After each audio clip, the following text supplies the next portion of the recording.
เอาสวัสดีพี่น้องมื้อนี้พบกันบรรยากาศอยู่แคมป์ของอยู่ที่บ้านวัดศพอยู่ที่นครหลวงเวียงจันทน์ตอนนี้มาครับ สหายวีระวงศ์เฮามันมานำมันสิมาวาดแห่นำกันเอามาหลุดมาสมนำกันพี่น้องว่าสิเป็นอะไรสิมานบ่หรือบ่มาน เฮาก็สิถ่ายแต่ช็อตเด็ดๆให้พี่น้องเบิ่งช็อตที่มันถือป่าช็อตที่มันบ่ถือก็สิบ่ถ่ายมื้อนี้บรรยากาศได้ขนาด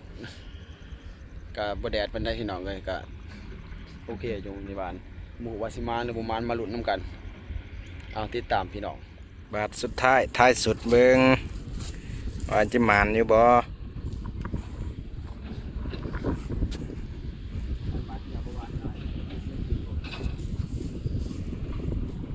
หนึ่งสองสามเห็น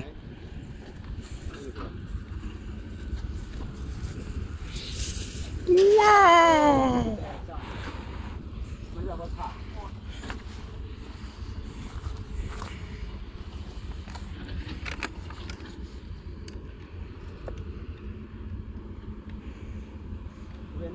ดึงมา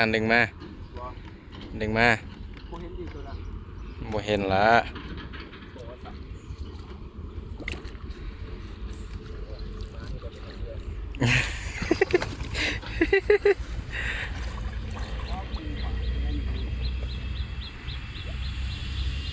ริมแม่น้ำคลอง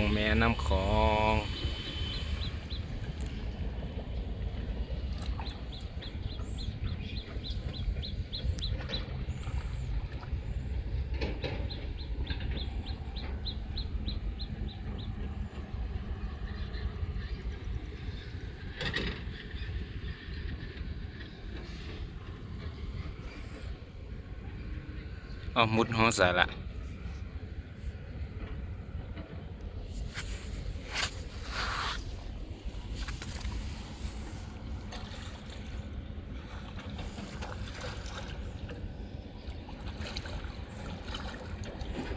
เสือกที่ใส่เสือก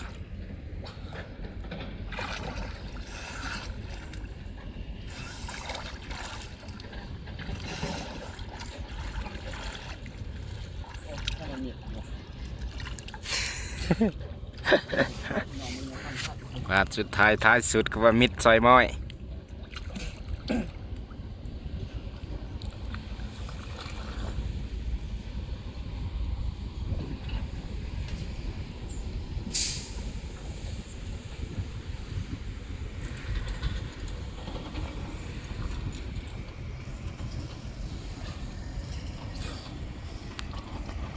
เป็นจังไรมันอยู่บ่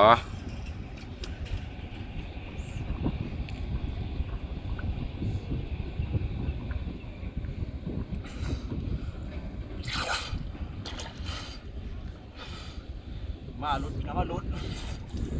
ลุดบ่ ลุดปวดทายพี่น้องมื้อนี้แท้นั้นคุยแล้วบรรยากาศขนาดโหบรรยากาศท้องฟ้ามันบดจะไหมนี่ท้องฟ้าบดพี่น้องมื้อน้ำขนาดเนี้ย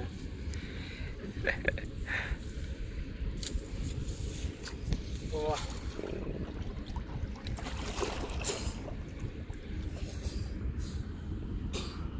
ฟังพี่น้องไทยได้ระบ่โอ้กับรถโอ้